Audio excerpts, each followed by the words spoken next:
Welcome to Python tutorial. In this tutorial, we're going to be discussing Booleans, right? Booleans, all right? So now, what is a Boolean, all right? Booleans are operators which allows you to convey true or false statements. This will be very important later on when we deal with control flow and logic, right? So when you say, if I'm hungry, do this.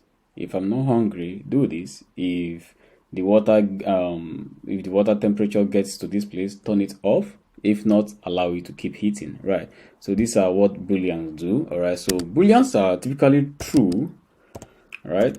True. When you run, you see true or false.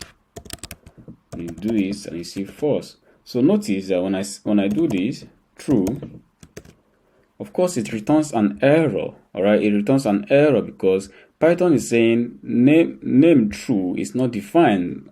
Python is treating this as a variable, and because we have not assigned anything to it, it's saying it's not defined, right? So now let me show you a quick example of what Boolean operators are, right? So let's say one is notice that a single equality sign is an assignment operator, while a double equality sign is a comparison operator.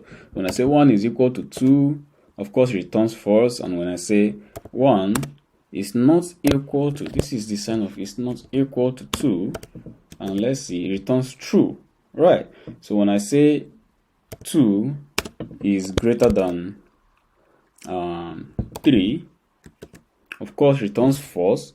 When I say 2 is less than 3, returns true. So these are what comparison operators are.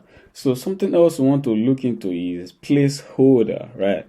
Let's say I want to store name, all right, but I don't know the name I want to give to the person yet. I don't know the name. I don't know the name I want to give to this, assign to this variable, and I want to leave it later. So when I run this, of course, you see an error. Name is not defined. So what can I do? All I have to do is come here and say name. No, let me not do it here. Let's say name, and I give it a placeholder is equal to none. All right. So when I say none, of course, so when I call on name, anytime you won't see that error messages anymore. Then when I check type of the type of name, all right, when I say type name, of course I say non-type. All right, so this is just it. Later in this tutorial, we'll go and see what control flow is. All right, we'll write a statement and look at how we can, if this is true, do that. If not, don't do this, you know. So thank you so much for watching this video. I will see you on the next one.